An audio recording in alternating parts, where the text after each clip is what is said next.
आओ जी, आओ जी, आओ जी आया। और खुश आमदीद, जी आया नो, इस्तकबाल, सत श्री अकाल, आदाब, नमस्कार, good morning and good evening. Good morning from Canada, good evening from India and Pakistan. And it's really an honor to host you at the Sanja Punjab Festival under the aegis of Majha House. ਸਾਡੇ ਲਈ ਬਹੁਤ ਮਾਣ ਤੇ ਸਤਿਕਾਰ ਦੀ ਗੱਲ ਹੈ ਕਿ ਦੁਨੀਆ ਦੇ ਹਰ ਕੋਨੇ ਦੇ ਵਿੱਚੋਂ ਸਾਡੇ ਨਾਲ ਅੱਜ ਸਾਡੀਆਂ ਉਹ ਮਾਰੂਫ ਹਸਤੀਆਂ ਜੁੜੀਆਂ ਨੇ, Paul, Harinder and Kiran and Anjum ji, Arpana ji and Khanuja Saab. And of course, ਇਹ ਸੈਸ਼ਨ ਹੈ ਸਾਂਝੇ ਪੰਜਾਬ ਦਾ ਮਾਝਾ ਹਾਊਸ ਦੇ ਬੈਨਰ ਥੱਲੇ, ਜਿਹਦਾ ਇੱਕ ਸੁਪਨਾ ਲਿਆ ਸੀ ਪ੍ਰੀਤੀ ਗਿੱਲ ਨੇ ਅੰਮ੍ਰਿਤਸਰ ਦੀ ਪੂਰੀ ਦੁਨੀਆ ਨੂੰ ਇੱਕ ਨਵੀਂ ਦਿਸ਼ਾ ਦੇਣ ਦਾ। 4 ਸਾਲ ਪਹਿਲਾਂ ਅਸੀਂ ਉਸ ਸੁਪਨੇ ਦੇ ਵਿੱਚ ਉਸ ਖੁਸ਼ਬੂਦਾਰ ਦਰਖਤ ਦੀਆਂ ਫਲ ਤੇ ਫਲੀਆਂ ਮਾਣ ਰਹੇ ਹਾਂ।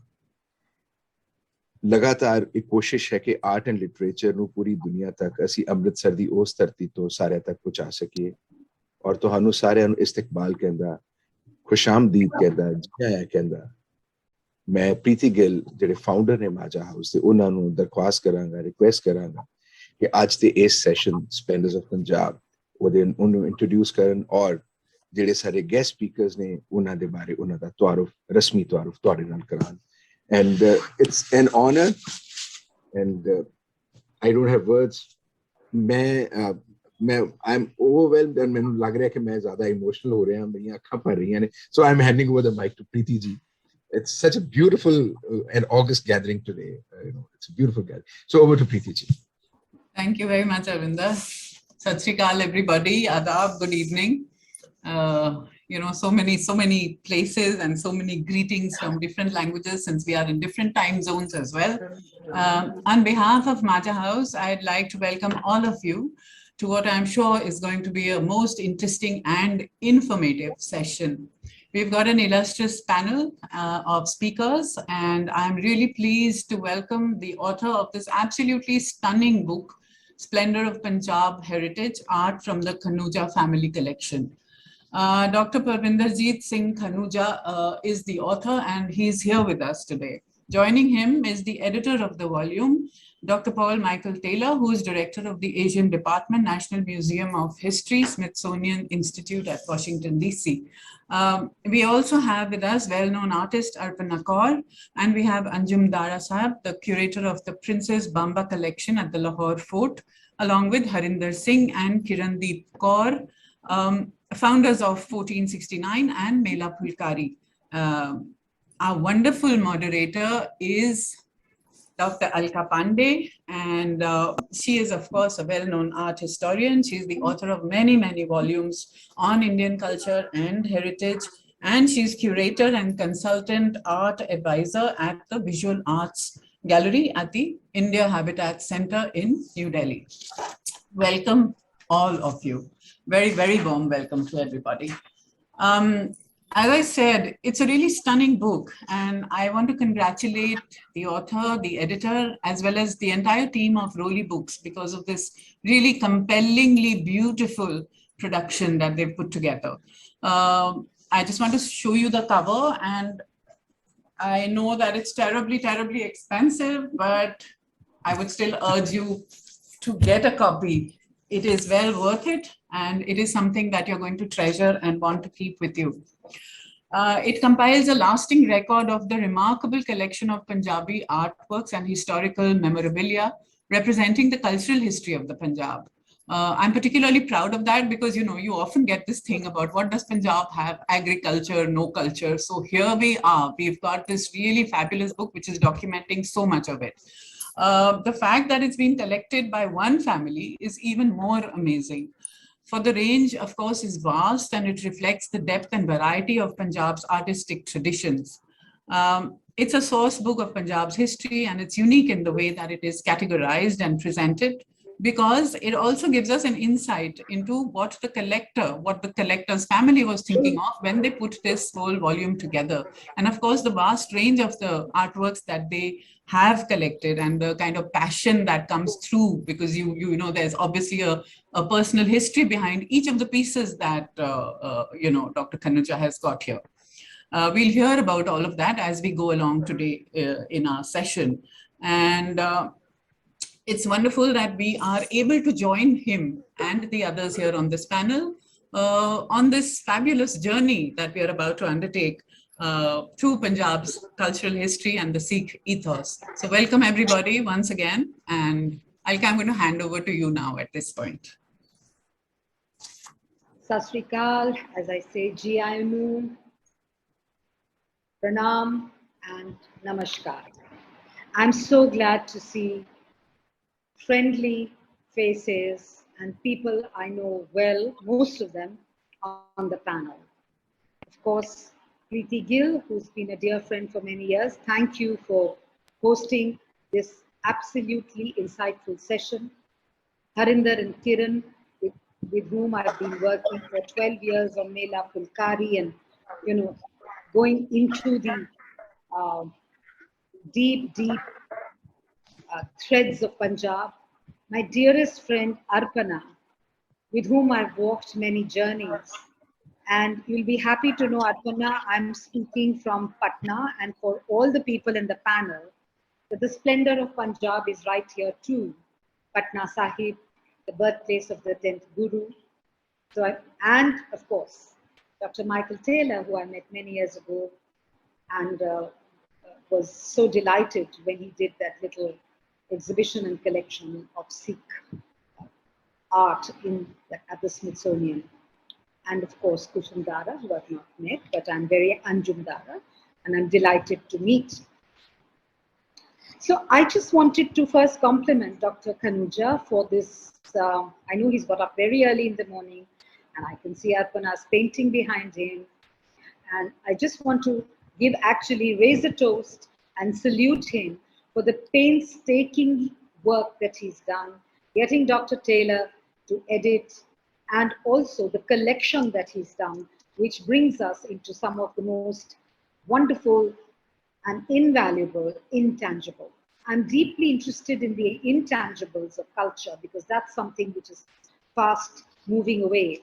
And the collection that he has of the Phulkaris and the wonderful objects of art that he's collected, thanks to his daughter, Jasleen, who inspired him to do so 15 years ago, to put all his collection together.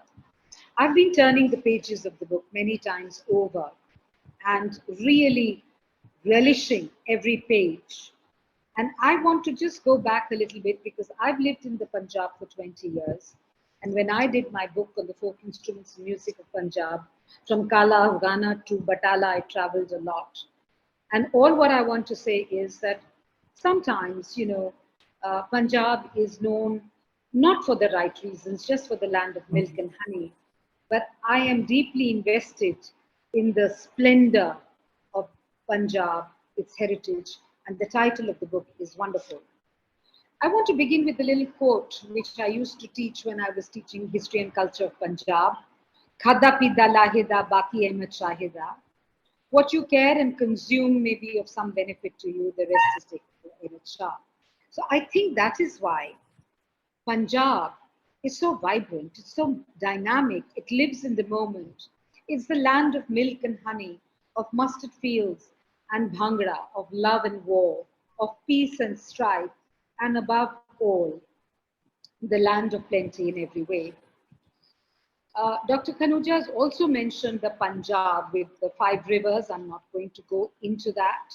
But I just want to talk of just 2-3 things. The principles of Sikhi, which I cherish and I value a lot, because this is something which makes all of us think about it even more post-pandemic, which is Khalsa, which is to be pure or clear, Vandachako, which is the 3 pillars of the teachings of Guru Nanak, the other 2 pillars being Naam, Japo and Kirat Karo, which means to share what you have and consume it together as a community. Langar, the community kitchen, Miri Piri, or the temporal power and spiritual authority, and the spirit of Daswan, which is so much part of Sikhi. And this is what I see saved so many of us in the second phase of the post-pandemic. And when I saw the way the community came together to help everybody, and I think all of us are convinced today of the tenets of Sikhi, which is so, so deeply enmeshed in the spirits of humanism. The other thing which I love is their word called Chardi Kala, always in good spirit. And this is really very, very, how should I say, a positive way of living. And on the basis of this, I want to now say that in some ways, the living culture of Punjab is really rocking. There is the Punjabi songs and bhangras in all the parties. They fly kites in the skies all over. And the folk songs and music of Punjab, which I documented for so many years, bears testimony to the fact that the performers of Punjab are the culture bearers of Punjab, as are the weavers, as are the makers of Phulkari, as are the artists, as is my friend Arpana, who has done such wonderful work on Nanak. So I want to also just say a last shot in parting that Dr. Khanuja, do tell us, actually map the history of your collection and the passion with which you've collected. I know you're doing a great service as an oncologist in Arizona, where you stay. I hope I haven't made a mistake in that, because there's so much happening in my head. But the very service to mankind that you've done, and what you write so tellingly in your book, that collecting art for you too was a seva. And in that spirit of seva, please share with us and this lovely panel, who are also going to contribute and talk about how they have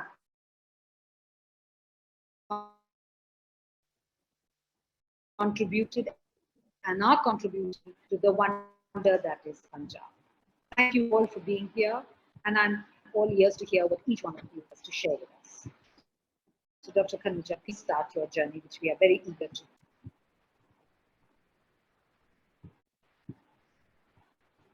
Khanuja sir, please, can you say something?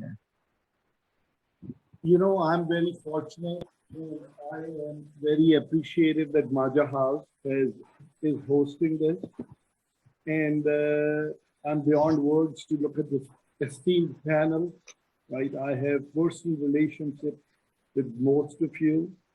You know, Dr. Taylor, he's like a mentor and a guide. And he's really encouraged me, you know, Harinder and Kiran, you know, they have encouraged me. And on the textiles, Anjum, I visited him twice, and he holds something which is dear to all of us, the Bamba collection. Arpana ji has been kind enough to give me a lot of her stuff and share with me. And, you know, she's an icon. And in the talk, we'll go over some of the things. So again, I'm blessed to be able to do it. It's for the community. And so if it's okay, let's get started with the talk.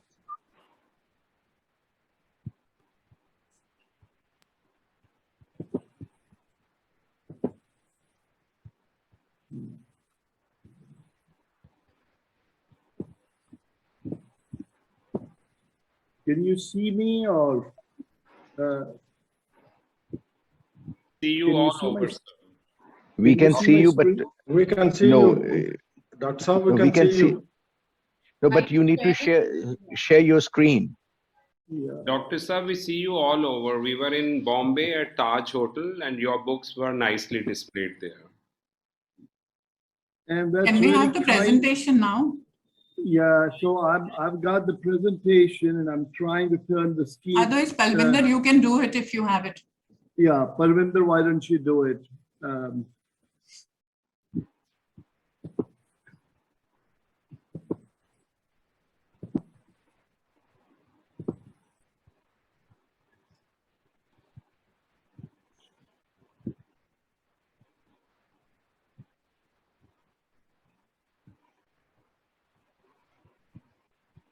Awesome. Thank you very much. So again, my thanks to everybody for joining us. It's a remarkable panel we have got. Again, I'm very thankful to everybody. For me, this book is a journey, started with love of our history and a proud heritage at a young age. 15 years ago, I came across Sikh era coins, and it was very powerful and emotional since it represented a symbol of sovereignty. Subsequently, I started to collect arts and artifacts, which accelerated over the last 5 years when we set up a permanent Sikh art gallery at Phoenix Art Museum in the United States. I started this book 2 years ago at the encouragement of Dr. Paul Taylor at Smithsonian in Washington, D.C. I'm not a trained historian or art professional. However, a medical oncologist, which is a cancer doctor, there'll be many mistakes and omissions, and I accept full responsibility for them. As in Punjabi, we would say, "Pul chuk maaf." So I thank multiple people, as can be seen in my preface of the book, but want to specially point out Dr. Paul Taylor as the editor and Dr. Daniel Lauro at Smithsonian, also the remarkable team at Rowley Books, especially Sneha and Neelam, who did an amazing job in designing and compiling it. It has been positively reviewed by the Tribune, India Today, and privately by others from the highest levels of different fields, and I'm thankful for that. It is an unusual book, has older paintings and artifacts, along with works from present-day artists from both sides of the border, which I feel we must respect and encourage. It is rather a large book of 432 pages with over 800 pictures, with 11 chapters, each with an essay of approximately 2,500 words. It has varied and unusual topics such as coinage, textiles, arms, princely states, and Punjabiyat. Some unusual ones which we usually don't find in these books. Our goal is to create awareness of our rich heritage, and for this reason, we have requested Dr. Paul Taylor at the Smithsonian, and this is really big, to send approximately 1,000 copies complimentary to museums and universities worldwide, and we are grateful to him and the Smithsonian for that. I will not be going into details of most of the slides, but will move rather quickly to give a perspective of the wider collection. So here we say Punjab, and I refer to this Punjab as Maharaja Ranjit Singh's Punjab, which extended from Afghanistan to Ladakh to Kashmir, along with other Sikh kingdoms to the border of Delhi. So the next slide, please. We have 11 chapters, again, with 2,500 words approximately in each chapter. Starts with the Guru period, Gurdwara Sahib, Missal period, Maharaja Ranjit Singh's time, post Ranjit Singh time. Then the makings of a martial race, and we have shown a lot of arms and armors in it and photographs. Princely states of Punjab, arts and artifacts. Again, this is somewhat ignored, so we wanted to make sure it's included. Embroidered and woven masterpieces, which are the textile tradition of Greater Punjab. So we have both Phulkaris and other things in it, and we show examples of that. Symbols of sovereignty, Sikh coinage, and the spirit of Punjabiyat and Chardi Kala. Next slide. We dedicate this book to Guru Tegh Bahadur Sahib's 400th birthday, and this is a beautiful, beautiful sketch by ARPANA CAUR. The next slide. We established a permanent Sikh art gallery at Phoenix Art Museum, United States, in 2007. This is the first exhibit, Virtue and Valor. The next one. This is the next exhibit, and it coincided with 100 years of World War I, saintly soldiers of the Sikh faith and World War I. And as you can see, the battle standard of Maharaja Ranjit Singh And very few of these exist today, likely less than 10. We are fortunate to have that and show that at the museum. The subsequent exhibits were on Guru Nanak Sahib, 550 years. And Anjum was kind enough to come and give a talk from Lahore for that. And the next one, which is at present, is on Golden Temple. From November, we have one on the princely states of Punjab. The next one. So this is an imaginary meeting of Guru Nanak Sahib and Maharaja Ranjit Singh from the 19th century. The next one. So this is a South Indian style, beautiful, with lots of work on it. And a painting of the 10 Gurus on wooden plank. A beautiful painting of Guru Nanak Sahib and companions from the 19th century. It's really delicate work and just amazing. Thank you. This is classic ARPANA CAUR painting of Guru Nanak Sahib. Versions of these have appeared in multiple magazines and books related to 550-year anniversary of Guru Nanak Sahib. So this is Guru Gobind Sahib and the Panch Pyaras, Amrit Sanchar, a work we commissioned from the Singh twins from England and was on display at the Singapore Museum on their exhibit, Sikhs in Singapore, A Story Untold, in 2021. Next one. So this is Gurdwara Sacha Sauda Sahib, a painting I hold quite dearly to my heart.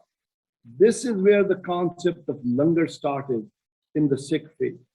I commissioned this from Pola Javed from Faisalabad, Pakistan. When I asked Pola to do this, he went with his family, all of them. He went to the Gurdwara Sahib. He had langar. He collected soil from the base of the big tree you see there in the background. He came back and he used 90% of this painting is the soil from the Gurdwara Sahib. Then he used acrylic and paint in it. So his works are very unusual and profound, and we have quite a few paintings of his. I mean, this guy is a true master painter and a master artist. Next one, please. Are you watching? This is likely one of the oldest panoramic watercolors from 1850, the Harmandir Sahib complex by Charles Herbert. And this is on display at Phoenix Art Museum at present. The next one. This is Akal Takht Sahib, a photograph by Felice Diaz, who is considered as the master photographer of his time. He did a series of 19 photographs of Amritsar, and we are fortunate to have the full set in a collection. Majority of them are displayed in the book, including a fold out of the panoramic view of Harmandir Sahib. The next one. This is Gurdwara Baba Chand Sahib by a lady who was likely the wife of an army officer from the 1854, a lithograph. Next one. So we are very fortunate to have multiple works of Devinder Singh from Chandigarh in our collection. He has an unusual style of cubism. This shows Maharaja Ranjit Singh presenting gifts at Harmandir Sahib. Next one. So we commissioned the Singh twins again, and we are grateful for that, to do this painting of Dukh Anjani Beri at Harmandir Sahib. You see Bibi Ranjani with her husband, and also you see some of the Gurus, and of course Harmandir Sahib. This is at present on exhibit at a Golden Temple exhibit at Phoenix Art Museum at present in the United States. Next one. So here we see Maharaja Ranjit Singh and his courtiers. We see his son Khadak Singh, Sher Singh, Nihal Singh. On the other side, we see some of the ministers, including the Fakir brothers. He was very secular, and as you are aware, he had multiple ministers from all the faiths and officers. Next one. So this is a very gentle sketch of Hari Singh Nalwa the famous general and the commander general of the Khalsa army under Maharaja Ranjit Singh. So this is very unusual. He's in a pensive mood. We are also fortunate to have some of his jewelry in a collection. Next one, please. Miniature portraits of Sikh leaders. Beautiful work, especially when you see the details of the chair, the flowers, the clothes, and the magnifying glass. You see Maharaja Ranjit Singh's son, Khadak Singh, Sher Singh, Dalit Singh, grandson Nonihal Singh, beside other Sikh leaders in there. Next one, please. We have the full set of lithographs of Emily Eden, the sister of Governor General who visited Punjab in 1838. Sir? This is unusual since this is a graphite sketch was likely done in the presence of Maharaja Sher Singh. Next one, please. Navratna, 9 jewels of Rani Jinda, youngest wife of Ranjit Singh, Maharaja Ranjit Singh, mother of later Maharaja Dalit Singh. And we have some other jewelry pieces in a collection. Thank you. Next one. Colesworthy Grant, the artist. In 1850, he did 4 paintings depicting the Sikhs related to the Second Anglo-Sikh War. This is one of them, Sher Singh Atariwala. We also have one of his father, Chatur Singh Atariwala, and another son. Next one, please. This is a very unusual one, as you can see. Early work showing daily life activities of the Akhali, the immortals, and the famed fearless warriors. We see a few types of Punjab-related swords. In one, there are no names. Second, they are on the handle. We sometimes see Akal Sahai, which means blessings of the one. We have a few of those depicted in the books. However, this I believe is a unique one. I've not heard that it's possible it could be out there. One which says Guru Nanak Sahai with the blessings of Guru Nanak.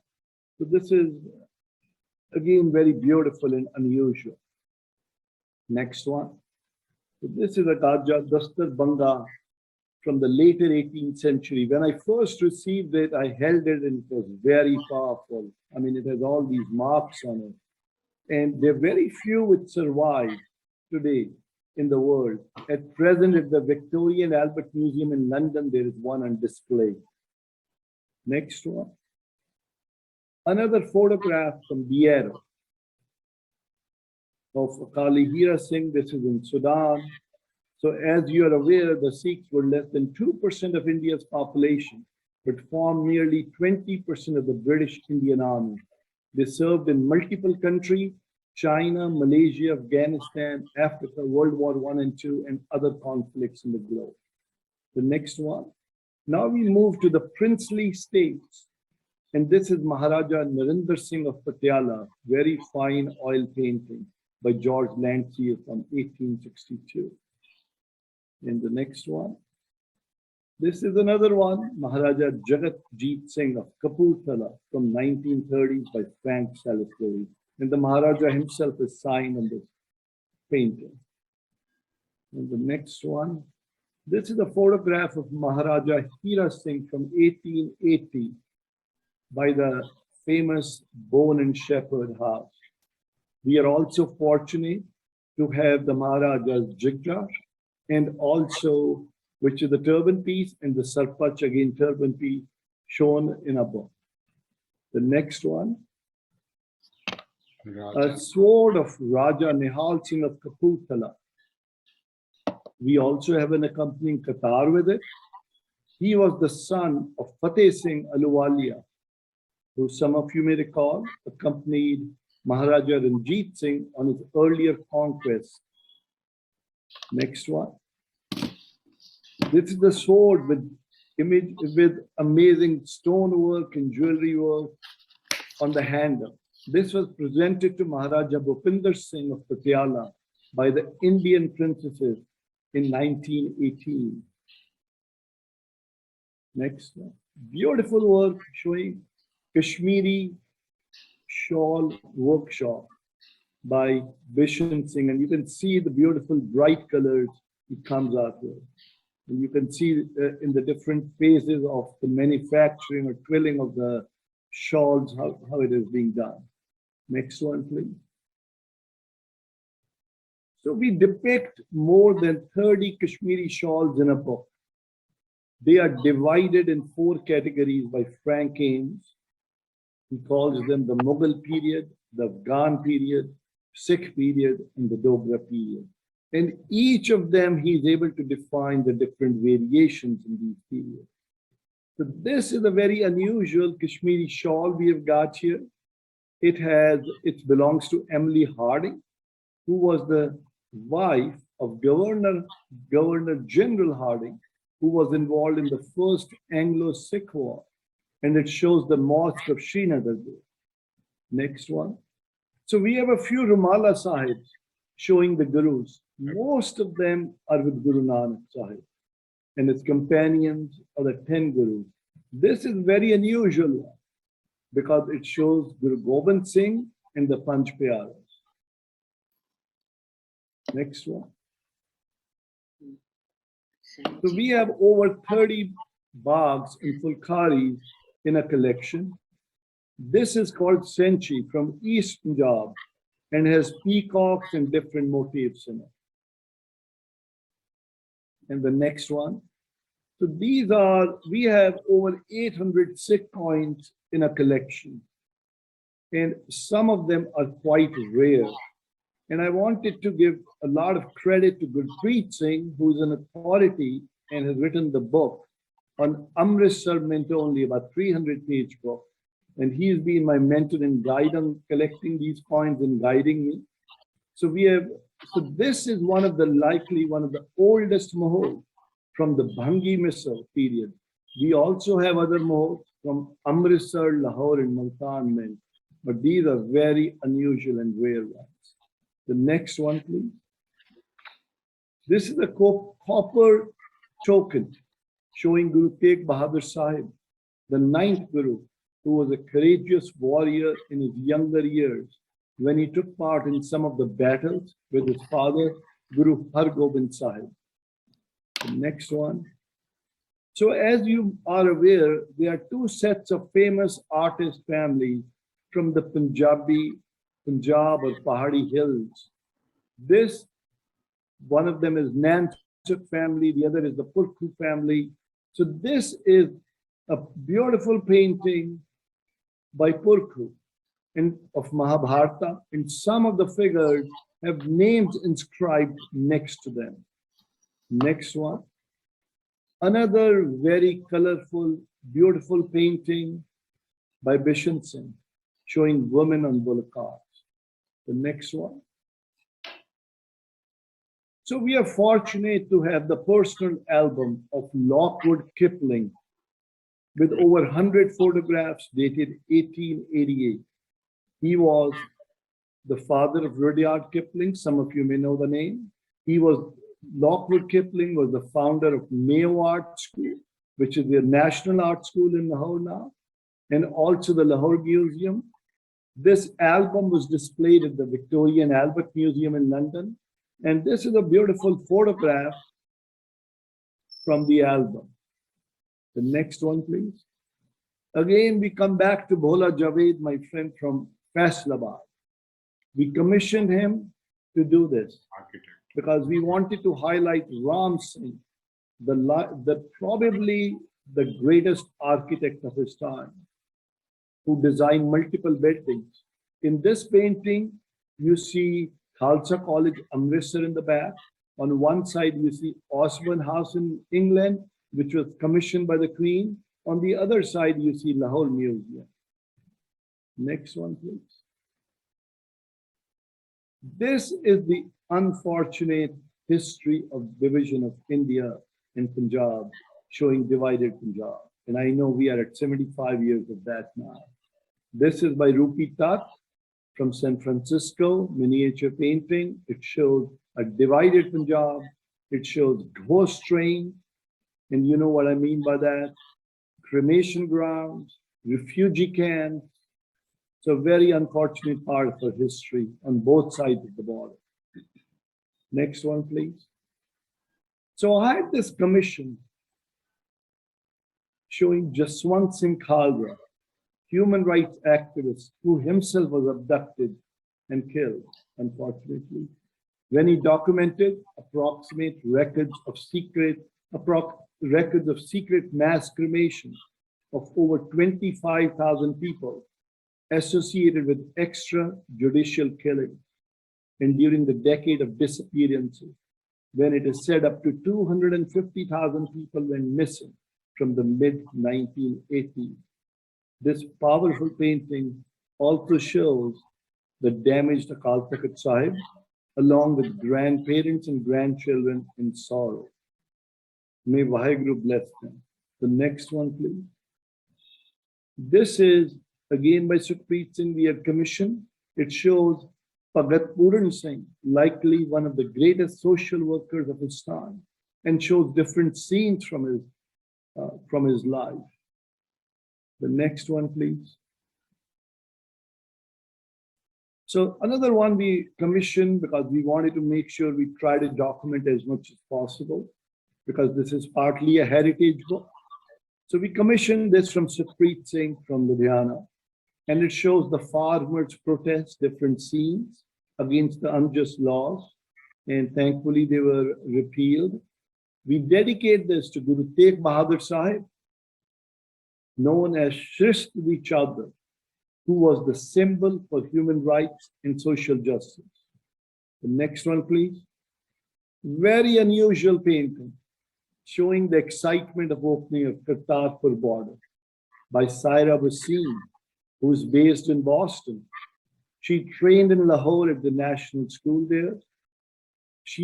Her work is displayed in multiple museums in the United States, and it also has the Gurdwara Kartarpur Sahib in the background, you can see. The next one, please.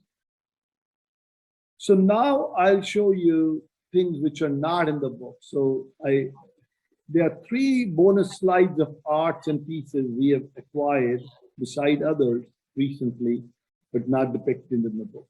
Another beautiful painting by Bishan Singh, by showing Maharaja Ranjit Singh's Darbar. Very beautiful. The next one is Rani Jinda, again, the wife of Maharaja Ranjit Singh, showing her emerald and diamond set in a gold pendant.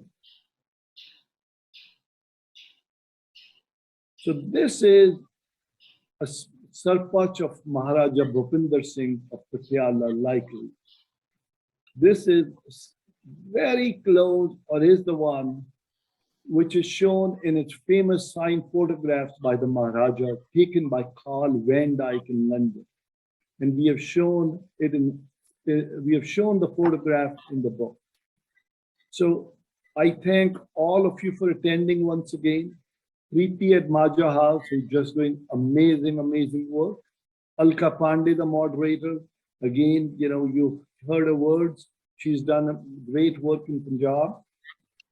ANJUM Dara, my good friend, curator at Lahore Fort, who's always very kind to us.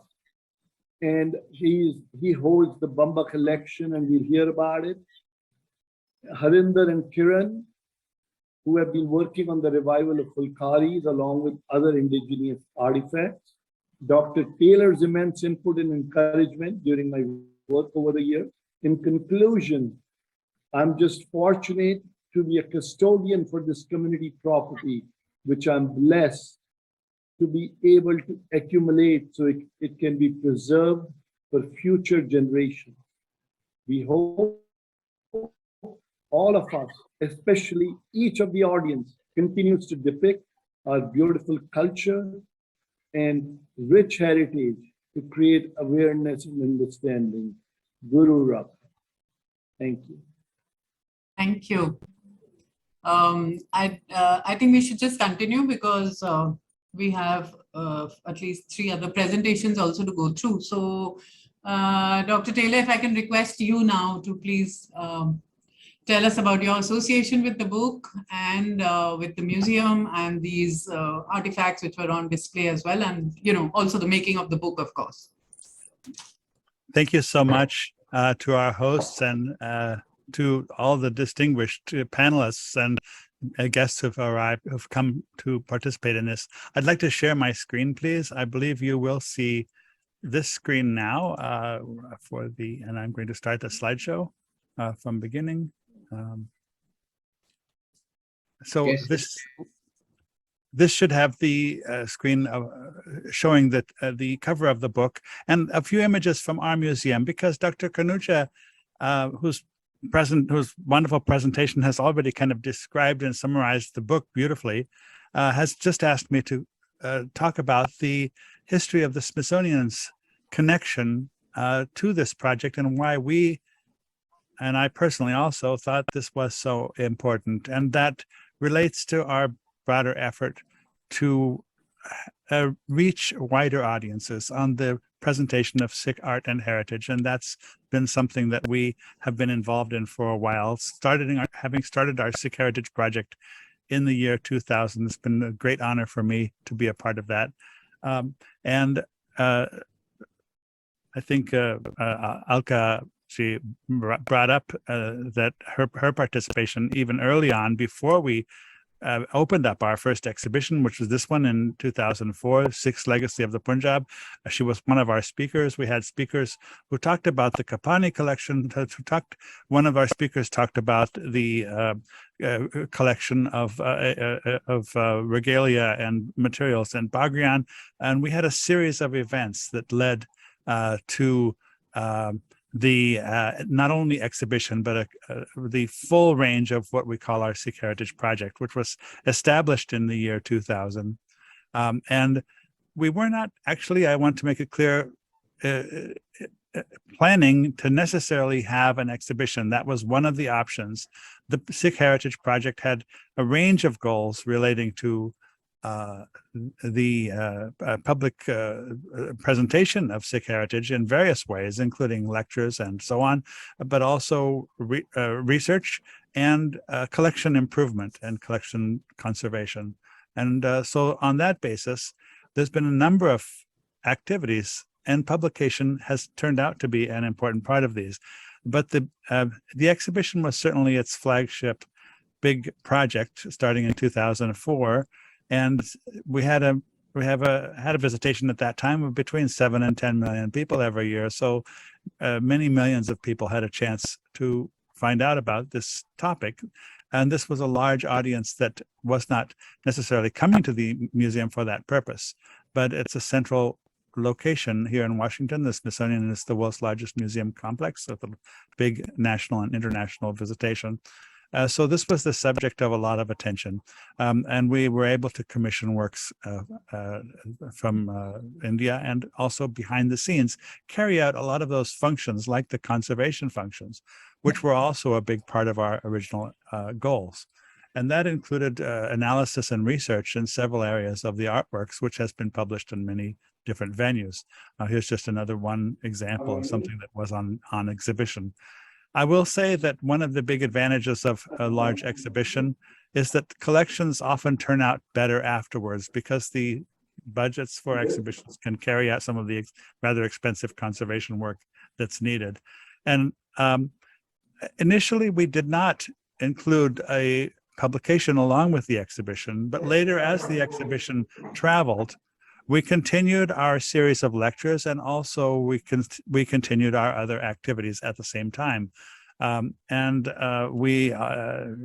think several people here present we met during our visits to India as well.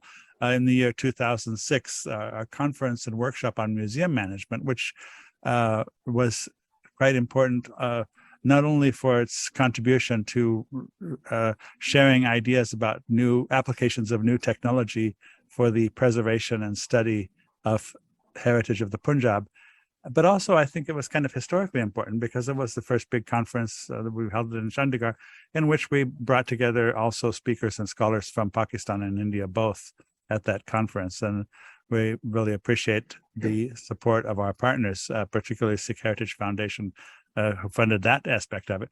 But within India, the Indian National Trust for Art and Cultural Heritage, INTACH, and the other hosts and sponsors.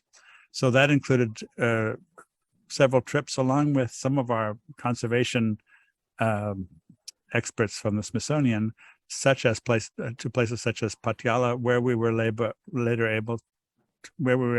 to help obtain a World Monuments Fund funding for the preservation of this very massive limestone structure at Kila Mubarak. The exhibition itself, meanwhile, continued to travel. Went to various locations in California. This is the opening at the Fresno Art Museum. And during the recent pandemic, it's been in storage, but we are planning to continue traveling it after people can start replanning and definitely expecting to have exhibitions restart again. So that is still very much ongoing. And in the course of this, we were constantly rotating collections. And so we were learning a lot more about the collections that exist around the world. And this is where I would like to bring up the publication aspect also, because we had various forms of outreach. This is at the Gurdwara in Fresno. I participated in sort of events describing what was happening in the exhibition and so on there as well, so that the congregation of the Gurdwara could be actively involved in the kind of outreach needed for the museum. But when at its next venue in San Antonio, Texas, we had so many rotations with different new materials that had not been on display before, that we did decide to publish a book about what had been in the entire range of these exhibitions. And for that, I thank my co-author also, Dr. Robert Pancion, here at the Smithsonian. And in fact, we became quite involved in recognizing the value of publishing material that is not widely available to American and European audiences, had not been prior to the efforts primarily of, I would say, the Sikh Foundation, founded by Dr. Kapani, but also museums like the Royal Ontario Museum, the Victoria and Albert Museum, their prominent curators whom we all know, like Sue Strong, were able to put together exhibitions in this field, which is, relatively speaking, a new field. And I would say that at the Smithsonian, Sikh and Punjabi heritage was not represented widely compared to other forms of art traditions. So I was able to follow up on a lot of the topics that our great guest lecturers talked about. I mentioned the lecture about the collections at Bagrian, and I met Baisi Sri Sikandar Singh and talked with them. I had a restaurant here in Washington, and I said, we think we could help you put together a really good book about your collection. I could find some good people and we get the photography done and so on. And, he said to me, to be honest, Paul, I think I'd rather do it myself. So that's what happened. And he brought in Rupinder Singh, and they created what is really a very good book about the Maharaja family collections. And it has a focus that's not like a museum catalog at all. You don't see in every image the measurements of the object at all, but you feel like you're walking around the Punjab itself with the gurus and looking at how they've related to it and remembered by every family. As this went on, we continued the movement of our exhibition and looking for new collections.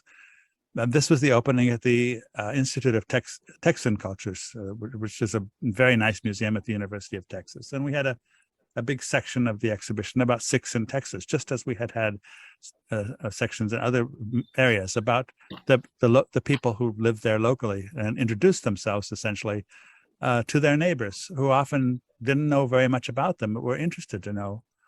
So it became a real wider audience outreach set of activities, of which publications played a part.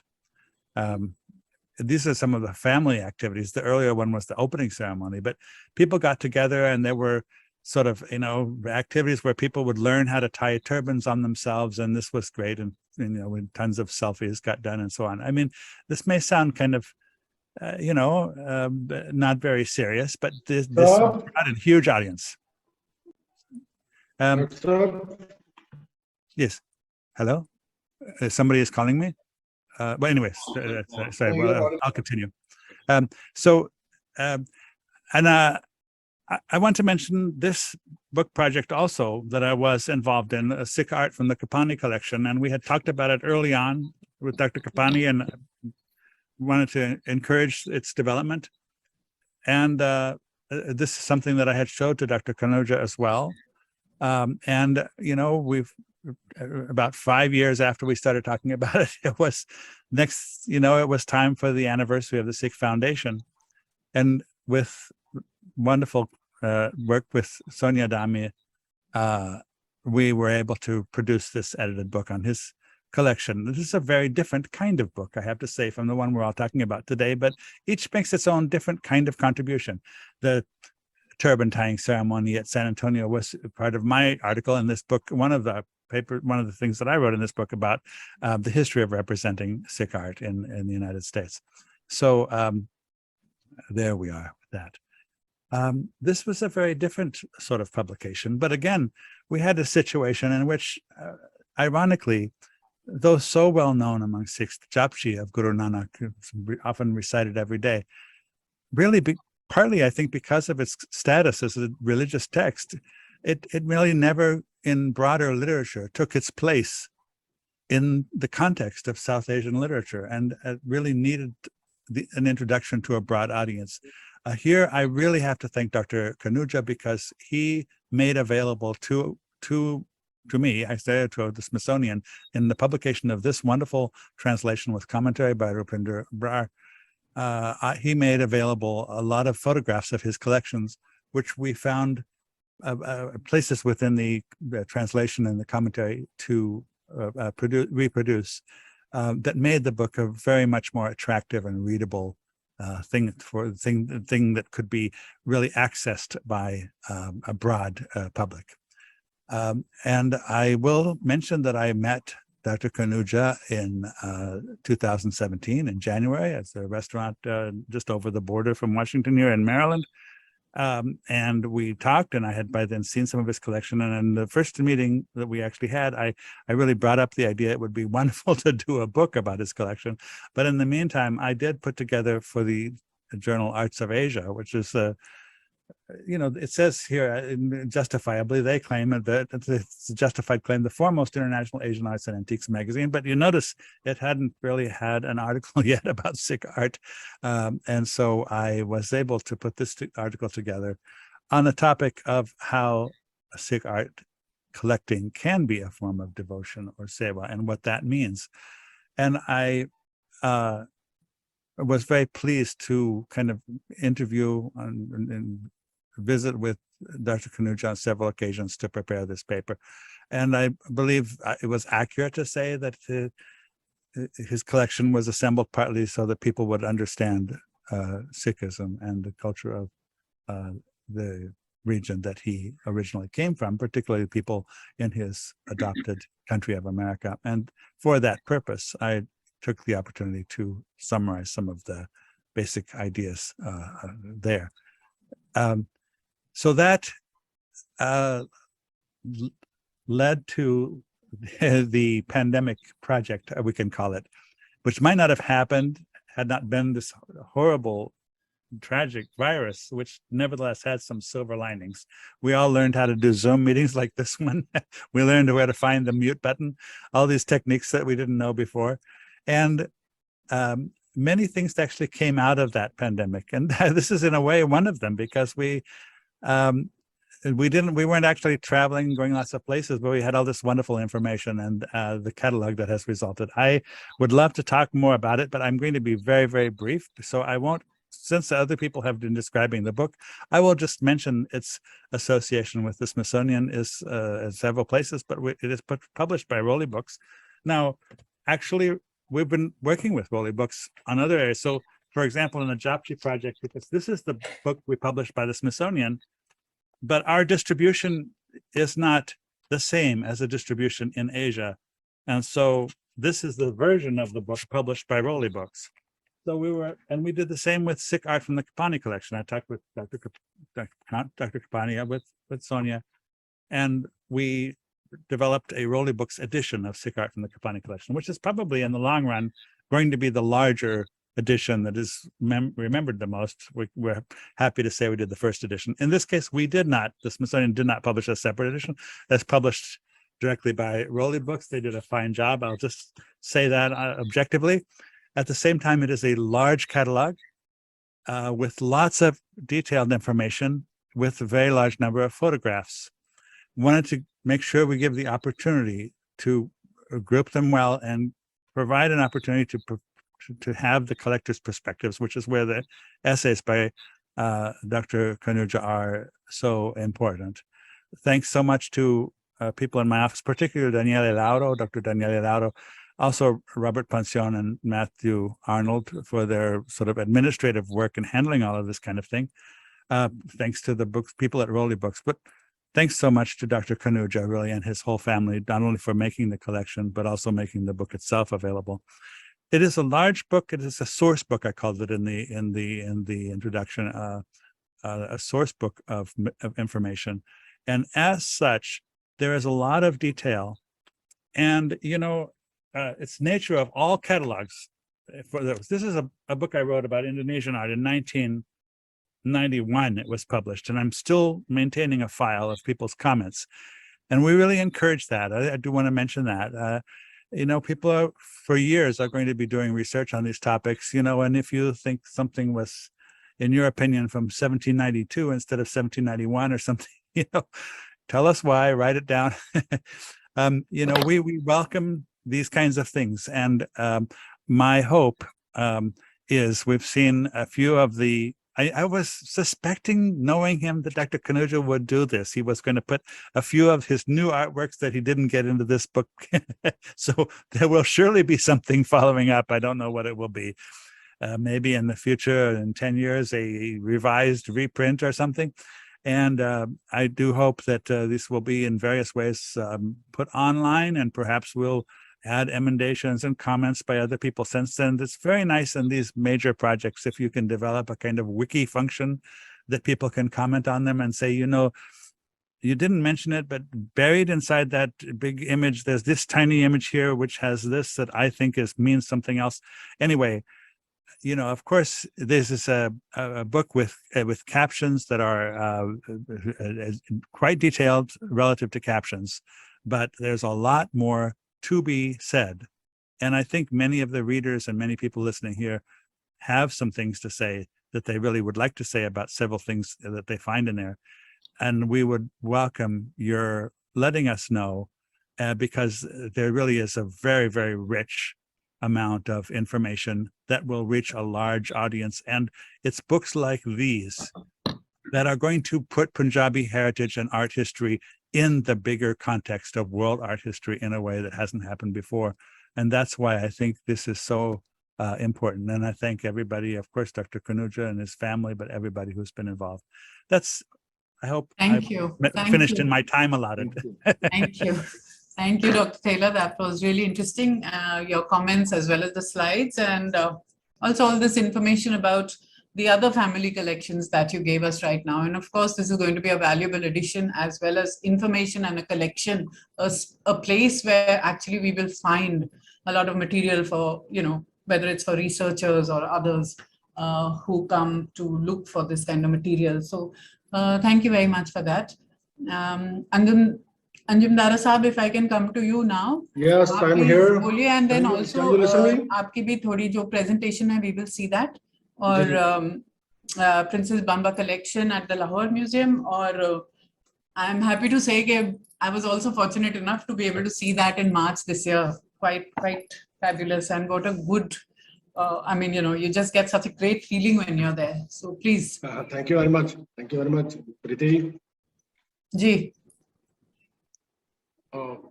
Can Can you show me my picture of Princess Bamba collection? The paintings? Here it is. Here's the Lahore Fort. The history of Lahore Fort is almost 2,000 years old. So many dynasties from last 2,000 years ruled over Punjab, ruled over Indian subcontinent. Among these dynasties were the Hindu period, Gupta period, and Maurya periods, later on Palas, then Muslim dynasties, Arab, Turks, Ghaznavid, Ghoris, Khiljis, Khaljis, Taghlaq, Lodhis, Mughals. Then Maharaja Ranjit Singh ruled over Punjab for 40 years from 79 to onward 1839. So we have the three stages of Lahore Fort. The chronological sequence of Lahore Fort history basically depends on the five major periods: Hindu period, Buddhist period, early Islamic period, Mughal period, and then Sikh period and British colonial era. So there are so many monuments, but this fort was actually built, the present structure was built by Akbar in 1566, but before that time there was a fort which was made in mud bricks. That fort was demolished because mud fort was not feasible for defense point of view. So he demolished the old one and he rebuilt on the burnt bricks and with the red sandstone and starting with the marbles by the Akbar the Great. Later on, Jahangir, Shah Jahan, Aurangzeb, they continue over the different extension, over the different monuments within the premises of this Lahore Fort. Maharaja Ranjit Singh, actually, you know, sorry to Dr. Paul Taylor that we are sitting here mostly Punjabi. I have been directed that I must speak in Punjabi to some extent. Yes, fine. Bilkul, please. This is a Santa Punjab permission is granted. session. Permission is granted. Actually, Maharaj, अच्छा सबसे पहले तो मैं ये आपसे प्रार्थना करता हूँ और मैं शुक्रगुजार हूँ जनाब डॉक्टर परविंदर कनूजा का और प्रीति गिल और सांझा पंजाब का माझा हाउस का. My mother actually belongs to Amritsar. She belongs to a local town, Jagdev Kalan. My grandfather, my maternal grandfather was migrated from Amritsar in 1947. My mother is still alive, Alhamdulillah.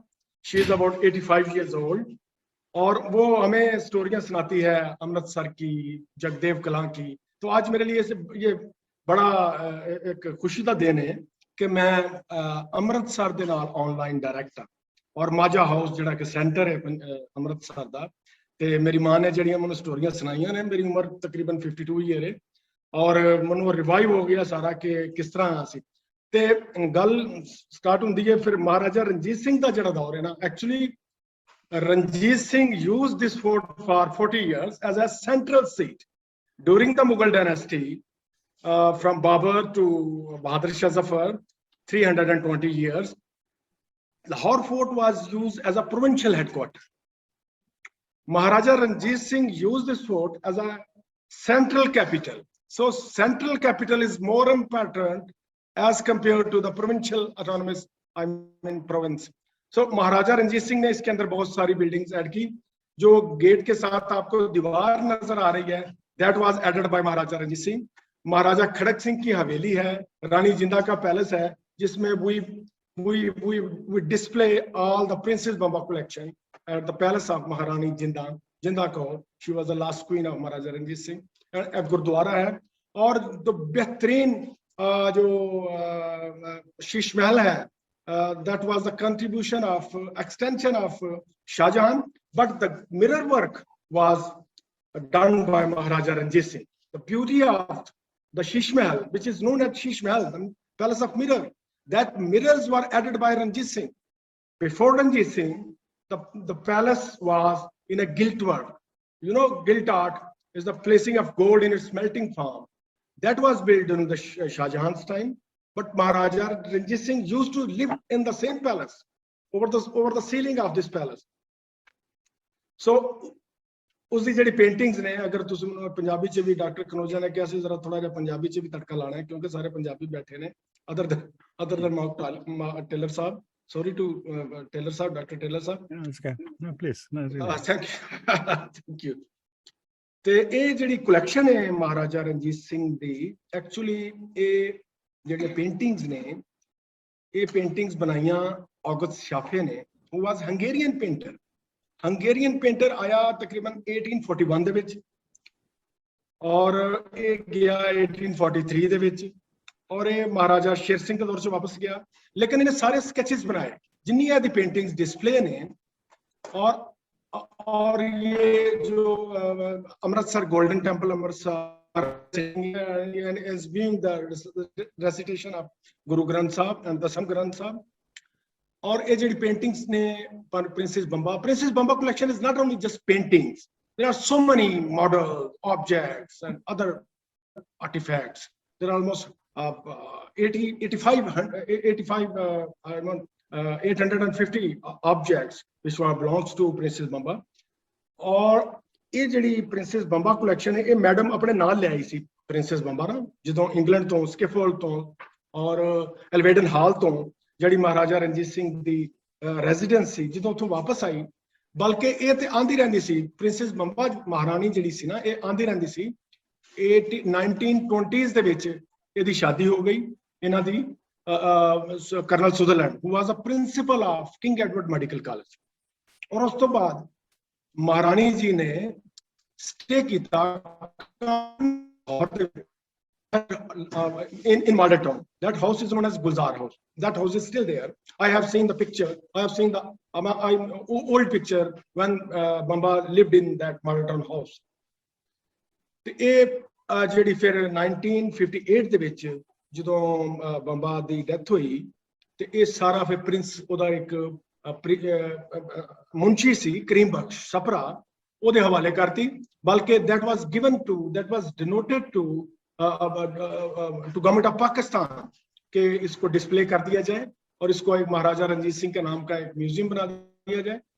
So at that time in 1958 the Princess Bamba collection was displayed at Lahore Fort, which was the capital of Maharaja Ranjit Singh for for 40 years. Please next.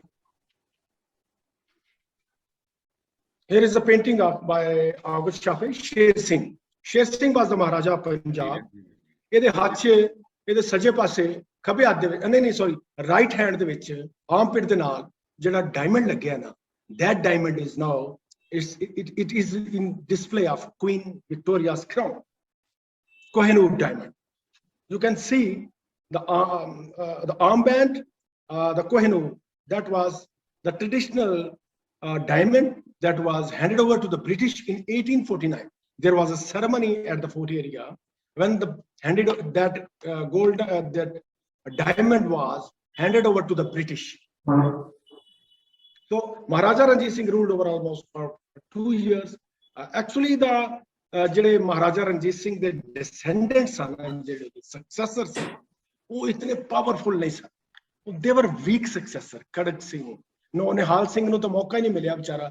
ਜਿਸ ਦਿਨ ਖੜਕ ਸਿੰਘ ਦੀ ਮੌਤ ਹੋਈ ਜਿਸ ਦਿਨ ਉਹਦੀ ਵਫਾਤ ਹੋਈ ਉਸੇ ਦਿਨ ਹੀ ਨਿਹਾਲ ਸਿੰਘ ਦੀ ਵਫਾਤ ਹੋ ਗਈ because of demolition of one of the gate of हजूरी बाग जो है वो उसके साथ है महाराजा रंजीत सिंह की समाधि के साथ.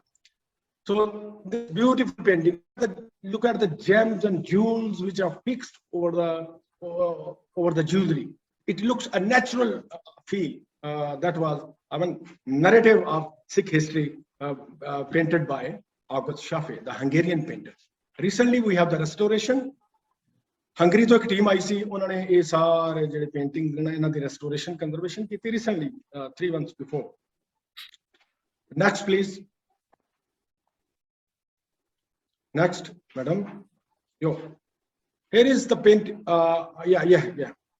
ये ਜਿਹੜੀ painting है ये बनारस का view है painted by August Shafi और ਇਹਦੇ ਵਿੱਚ पेंटर ने actually ਜਿਹੜੀਆਂ ਨੇ ਹਿੰਦੂ ਵਿਡੋਜ਼ ਨੇ ਨਾ ਯੰਗ ਵਿਡੋਜ਼ ਜਿਹੜੀਆਂ ਹੁੰਦੀਆਂ ਸਨ ਉਹ अर्ਲੀ ਮਾਰਨਿੰਗ ਦੇ ਵਿੱਚ ਆ ਕੇ ਨਾ ਤੇ ਬਾਥ ਲੈਂਦੀਆਂ ਸਨ ਬਨਾਰਸ ਤੇ ਗੰਗਾ ਜਮਨਾ ਜਿਹੜਾ ਵੀ ਰਿਵਰ ਹੈ ਨਾ ਜਿਹੜਾ ਬਨਾਰਸ ਦਾ ਤੇ ਉਹ ਤੁਸੀਂ ਦੇਖੋ ਇੱਕ ਉਹ ਕਾਰਨਰ ਦੇ ਵਿੱਚ ਇੱਕ ਛੋਟਾ ਜਿਹਾ ਸਟੈਂਡ ਹੈ ਉਹਦੇ ਉੱਤੇ ਕਨੋਪੀ ਲੱਗੀ ਹੈ the widows, young widows, Hindu widows, they take bath early in the morning.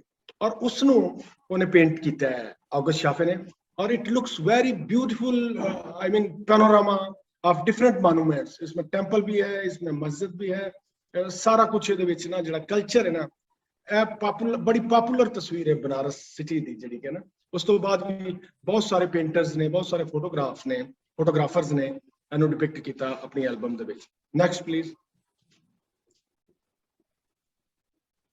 ਇਹ Maharaja Ranjit Singh, while sitting on an elephant, he is riding like an Amazon, like a Mercedes and BMW at that time, present time. This painting is, this model of silver was made in 1855 in Fallon Street of London.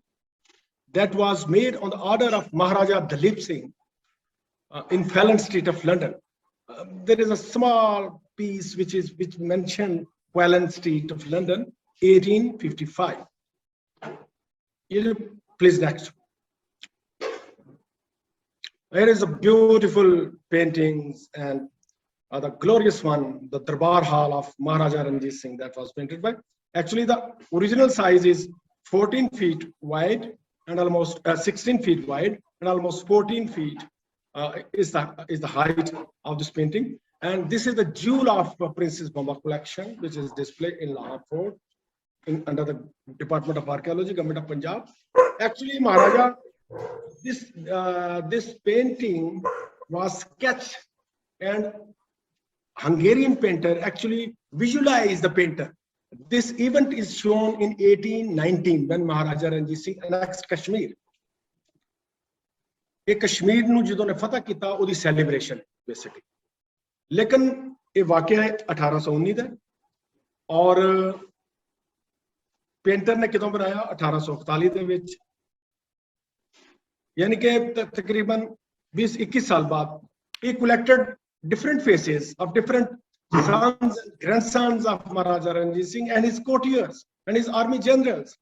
So उसको उसने imagination में लाके तो ये painting उसने 1845 में इसका 1841 में इसका इमेज लिया इसका ग्राफ बनाया और लेटर ऑन ये जितनी पेंटिंग्स हैं इसकी ऑगस्ट शाफे की ये उसने वियना में ऑस्ट्रिया में डिस्प्ले की थी हंगेरियन पेंटर ने और वहां से उसको कमीशन बेसिकली ये all this painting were made by the commission of Maharaja Sher Singh और उसके बाद महाराजा रंजीत दलीप सिंह ने 1855 में ये पेंटिंग उससे कुछ पैसे दे के जितने उसके बनते थे तो ये वापस ले ली तो ये सारे उसके जो हाई रैंकिंग ऑफिसर्स हैं इसमें ध्यान सिंह है हीरा सिंह है खड़क सिंह है और यूरोपियन जनरल्स हैं आर्मी जनरल्स मुस्लिम जनरल्स हैं हिंदू जनरल्स हैं so it is the beauty of the princess Bamba collection in Lahore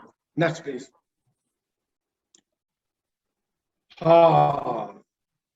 Maharaja Ranjit Singh sitting at Golden Temple, Amritsar. He is actually in view present over the recitation of Guru Granth Sahib and Dasam Granth. You know, at the time of Maharaja Ranjit Singh, Bhai Mansha Singh was the Granthi of Golden Temple, Amritsar. Harmandir Sahib, the jo ਸੀ ਗ੍ਰੰਥੀ ਸੀ ਔਰ ਉਹਦਾ ਜਿਹੜਾ image ਜਿਹੜਾ ਨਾ ਉਹਨੇ ਫਿਰ ਇਕੱਠਾ ਕੀਤਾ ਡਿਫਰੈਂਟ ਫੇਸਿਸ ਤੋਂ ਔਰ ਫਿਰ ਉਹਨੇ ਔਰ ਮਹਾਰਾਜਾ ਰਣਜੀਤ ਸਿੰਘ ਨੂੰ ਅਗਰ ਤੁਸੀਂ ਕਲੋਜ਼ ਆਬਜ਼ਰਵੇਸ਼ਨ ਚ ਦੇਖੋ ਨਾ ਤੇ ਰਾਈਟ ਆਰਮ ਪੈਡ ਦੇ ਉੱਤੇ ਮਹਾਰਾਜਾ ਰਣਜੀਤ ਸਿੰਘ ਦੇ ਉਹੀ ਹੀਰਾ ਜਿਹੜਾ 골ਡਨ ਜਿਹੜਾ ਡਾਇਮੰਡ ਹੈ ਨਾ ਜਿਹੜਾ ਕੋਹਿਨੂਰ ਮਹਾਰਾਜਾ ਰਣਜੀਤ ਸਿੰਘ ਦੇ ਤੁਹਾਨੂੰ ਬਾਜ਼ੂ ਦੇ ਉੱਤੇ ਨਜ਼ਰ ਆਉਂਦਾ ਅਗਰ ਤੁਸੀਂ ਇਹਨੂੰ ਕਲੋਜ਼ ਜ਼ੂਮ ਕਰਕੇ ਦੇਖੋ ਨਾ ਤੇ ਜਿਹੜਾ ਸ਼ੇਰ ਸਿੰਘ ਨੇ ਮੈਂ ਤੁਹਾਨੂੰ ਦਿਖਾਇਆ ਸੀ ਉਹਨੇ तो ये ਜਿਹੜਾ महाराजा रणजीत सिंह ने जो शाह शुजा को लिया सी 1832 ਦੇ ਵਿੱਚ ਕਿਉਂਕਿ ਅਫਗਾਨੀਆਂ ਕੋ ਚਲਾ ਗਿਆ ਸੀ ਅਹਿਮਦ ਸ਼ਾਹ ਅਬਦਾਲੀ ਦੀ ਜਿਹੜੀ ਨਸਲ ਸੀ ਉਹਨਾਂ ਕੋ ਚਲਾ ਗਿਆ ਸੀ ਤੇ ਇਹ ਫਿਰ ਲੇਟਰ ਔਨ ਉਹ ਜਦੋਂ ਐਗਜ਼ਾਈਲ ਚ ਸੀ ਹੀ ਵਾਸ I mean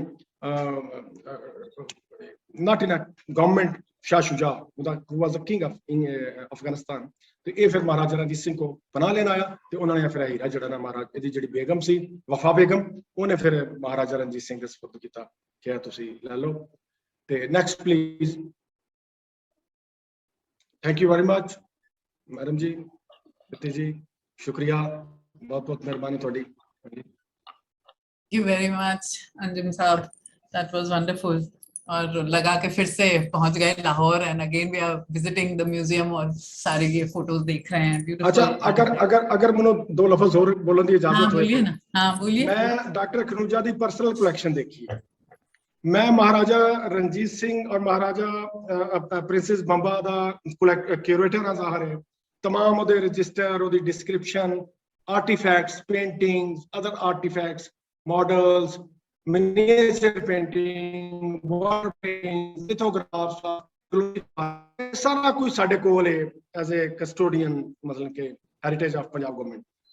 लेकिन जो मैं जेम्स और ज्यूल्स महाराजा अपना डॉक्टर खनूजा के घर देख के आया ना अमेरिका, यकीन करो एडी खूबसूरत पेंटिंग, एडी खूबसूरत शॉल्स और एडे खूबसूरत वेपन्स, कॉइन्स, एवरीथिंग.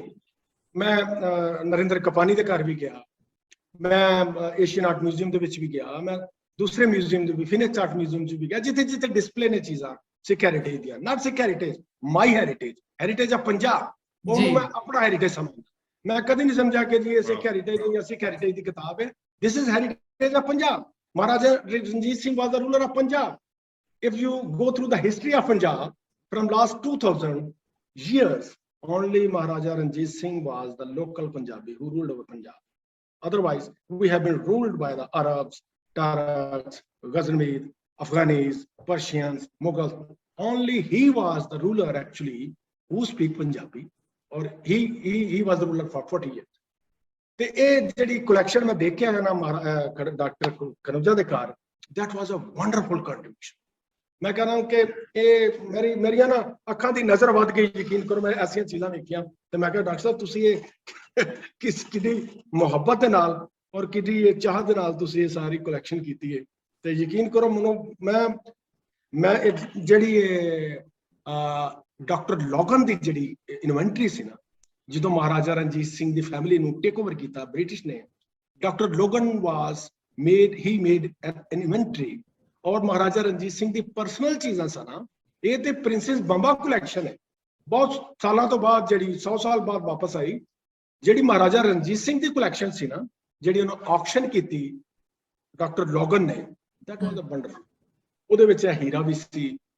उस तो 2-4 साल पहले हीरा ਜਿਹੜਾ ਸੀ इंग्लैंड चला गया. फिर एक तैमूर रूबी सी ਜਿਹੜਾ कि अज भी क्राउन ਉਹਨਾਂ ਦੇ ਕੋਲ ਹੈ, ब्रिटिश इंपीरियल फैमिली ਦੇ ਕੋਲ है. फिर इसके पेशवा टेंट सन टर्पोलिन, ऐसे टेंट सन, एडे खूबसूरत टेंट सन जिन्हां दे विच सोने दी तारां दी एम्ब्रॉयडरी होई सी. और उस तारां तुसीं सोना दे ਜਿਹੜੇ ਉਹਦਾ ਜਿਹੜੀ ऑर्नामेंटेशन है, ਜਿਹੜੀ डेकोरेशन है, ਉਹ देख के बंदा हैरान हो ਜਾਂਦਾ कि इन्वेंटरी ਜਿਹੜੀ असल सी ना महाराजा रणजीत सिंह ਦੀ, ऑक्शन ਉਹਦੀ ऑक्शन होई, ਉਹਦੀ नीलामी होई 1849 ਦੇ ਵਿੱਚ. ਉਹ ਪਤਾ ਨਹੀਂ ਕਿੰਨੇ ਲਈ, ਕਿਹੜੀ ਦੁਨੀਆ ਤੋਂ ਚੀਜ਼ਾਂ ਚਲੇ ਗਈਆਂ. ਡਾਕਟਰ ਸਾਹਿਬ ਨੇ ਇੱਕ ਮੈਨੂੰ ਤਰਕਸ਼ ਦਿਖਾਇਆ, ਕਿਵਰ ਜਿਹਨੂੰ ਕਹਿੰਦੇ, ਔਰ ਉਹ ਬਿਲਕੁਲ ਮੈਂ ਤਾਂ ਕਿਹਾ ਹੈ ਰਣਜੀਤ ਸਿੰਘ ਦਾ ਆਪਣਾ ਕਿਵਰ ਹੈਗਾ, ਤੇ ਤੁਸੀਂ ਇਹ ਕਹਿੰਦੇ ਹੋ ਕਿ seems to be, it not seems to be, that is the genuine. ਕਿਉਂਕਿ ਇਹ ਸਾਰੀਆਂ ਚੀਜ਼ਾਂ ਉਦੋਂ ਆਕਸ਼ਨ 'ਚ ਸੇਲ ਹੋ ਗਈਆਂ ਸਨ ਔਰ ਬ੍ਰਿਟਿਸ਼ ਨੇ, ਲੋਕਲ ਲੋਕਾਂ ਨੇ ਖਰੀਦ ਲਈਆਂ ਸਨ. So thank you very much. Thank you, धन्यवाद. Thank you very much. Arpana, if I can come to you now, and if we can see your presentation and also hear from you, your association with the book.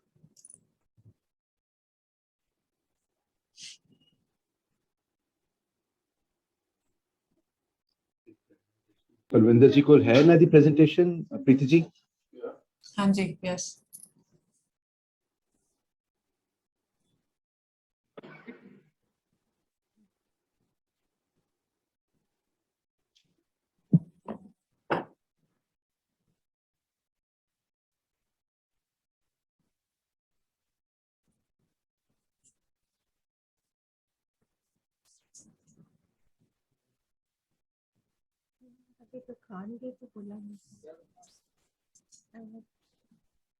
Kindly start the presentation. Palvinder, please can you start the presentation? Okay.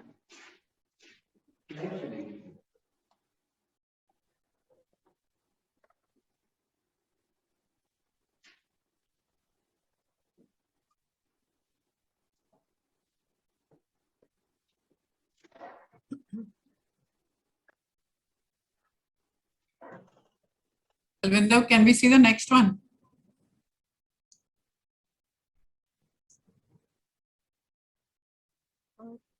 Before I start talking about the presentation, Anjum Dara Sahib used the word mohabbat, and that's the key word of this collector and this book. I'm deeply honored, as any artist would be, to be part of a collection that is not an individual collection, that has become very much a public collection, now documented in a book, thousands of copies of which will be circulated all over the world, with the generosity of the collector and the help of Dr. Taylor. So this collection is not confined to our usual collectors of artists, which lands up in drawing rooms. I mean, it is only 2 collectors of Sikh art that I know of, our late beloved Dr. Kapani and Dr. Khanuja, who have made their collection, made sure their collection goes to museums, have made sure that their passion for the land they come from, their love of Sikhi, they have turned it into seva. And these are really the only 2 collectors I know, and I thank them both. This is of some works that Dr. asked me to do of the warrior saints, the soldiers among Sikhs. Next, please. The journey of Guru Tegh Bahadur Sahab's head from Chandni Chowk in Delhi, where I live, and which brings tears to my eyes every time I go there, to Anandpur Sahib, to the lap of his 9-year-old son, Guru Gobind Singh Ji. And on the left, the sacrifice of the person, Lakhi Shah Banjara, who burnt his house to cremate the torso where Gurdwara Rakabganj Sahib stands. These are gouaches on paper done specially for Dr. Khanuja. Next, please. I'm a little disturbed by the cobalt blue background, but please ignore it. Baba Farid, Kale Mende Kapde Kala Menda Vesh, Gunhi Firya Main Pawan Lo Ken Darvesh. He was always in black, and he says, people call me Darvesh, but I'm full of sins. And as we know, he was the first Punjabi poet. Guru Nanak traveled to Pakpattan because Farid Shah was born 300 years before Nanak to collect his poetry, which is enshrined in Guru Granth Sahib forever. This is an oil on canvas. Next, please. Guru Nanak comes out of the river Vain. This is a 6-foot painting in Sultanpur Lodi, where I've been over 20 times. And he says Ek Omkar for the first time and pronounces Japji Sahib, and also says Na ko Hindu na Musalman. And from Sultanpur Lodi, he starts his Udasis with his Pai Mardana the Rababi for 54 long years. Bala and Mardana accompanied him to all corners. And this is his emergence from the river Bai, which is one of the most magical rivers in the world. Dr. Khanuja asked me to paint a Phulkari, which I'd never painted earlier. So it was a challenge, also a 6-foot painting. And here it is, the women of Punjab. It's a tradition fast dying out. Next, please. 1984 is a scar on all of us memories. I lived in Delhi where 3,500 Sikhs were butchered alive in 3 days, and everybody stood by. My mother and I worked in the relief camps for 6 months with the widows and survivors. And I ended up doing a series called World Goes On, This is a 6-foot oil on canvas, which was shown in Delhi, Mumbai, and Calcutta in 1985 and 86. And this is one of the paintings I kept for ourselves. There were about 15 large canvases and about 20 paper works. And when Dr. Khanuja asked for it, I couldn't say no, because I knew the value of his collection is more lasting than mine. I had used the motif of a drowning figure because I didn't know how else to paint death while another person looks away, which is what happened, that there were onlookers who did not really participate. It was a very tragic period, and first time we felt the minority status, and kind of, in the collection that Dr. Khanuja showed, he has also shown aspects of partition, farmers' protest, and that compassion which he has. The painting behind him on the screen is called Compassion. It's a Buddha. And that's a very secular image, because Sikhism is a very modern religion. The 36 poets in the Granth Sahib are, six poets. The rest are, of course, from the lower caste, and also Baba Farid, Bhagat Kabir. And the lower caste, we all know, Namdev, Tanna, Sen Nai, Sadna Kasai. Dr. Khanuja's collection has all of these watercolors on paper. And, this book carries several of these images. And I'm grateful that sitting in a corner in Delhi, now these images can travel the world. So all I can say is thank you for making your whole collection public, Dr. Khanuja.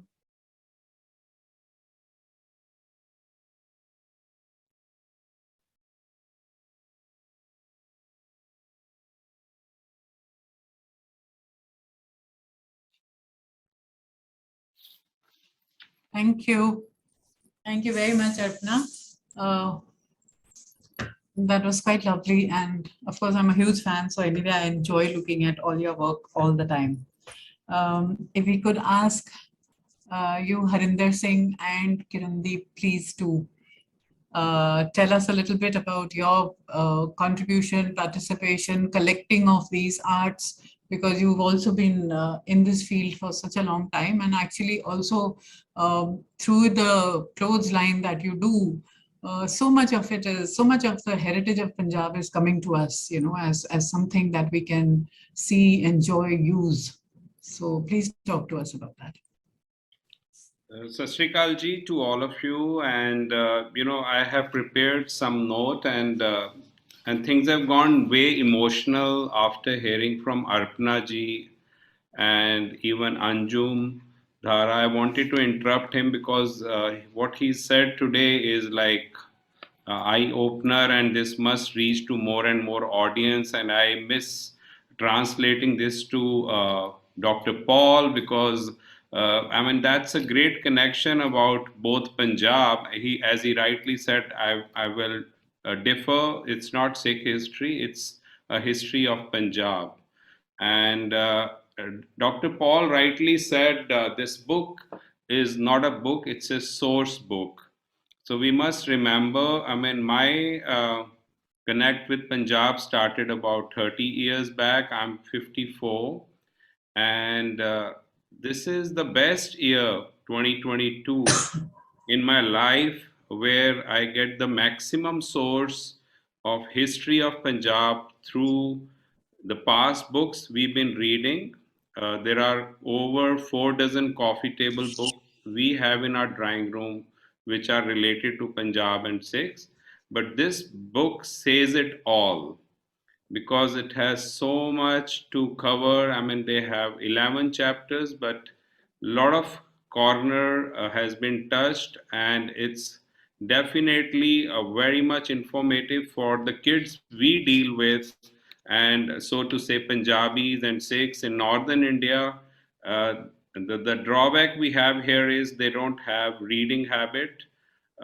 They enjoy looking at the pictures, And honestly, it's even hard to make them sit to see the pictures also. But when you have more flavor, which Dr. Khanuja has very happily, but a lot of work has gone in. And I think he got the best comfortable time during COVID time when the mind was truly working towards the brightest side of the world. And I think he could dig. And I mean, I remember talking to him on phone for half an hour. And I mean, I would say, I mean, this is the best conversation I've ever had in my life, where he's trying to encourage me to, get more deep into Punjab. And, it's like, I would say it's more grassroots than, but yes, the jewel, what we've been seeing in the book, I mean, to me, the real jewel of Punjab are five rivers. I mean, that's where it starts, the purity towards the end. The message of, the Sikhism is, as Arpana ji rightly said, the seva, bhavna, and, what we've been doing. Well, anyhow, allow me to start the note I have written. And Preeti ji, can I?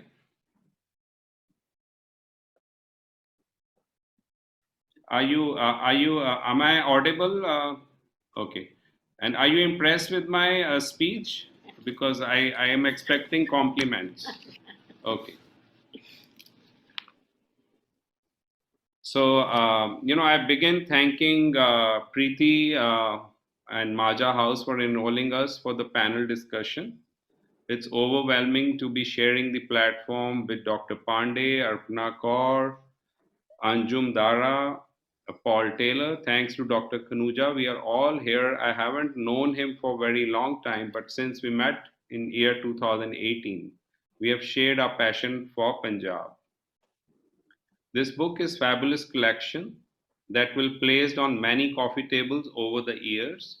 The excellent photography, appropriate content, and very attractive presentation by Rowley Books makes the unique book to own. Over the past couple of years, my interaction with Dr. Khanuja has covered various aspects of Punjab, be it the seva done by Sikhs during COVID time, the private collection of Chambe da Rumal been a very interesting chapter because I've interacted with the Dr. Gursharan Kaur and Ishar Ahluwalia ji and known a lot about Chambe da Rumal, which was also in the PM house for quite some time.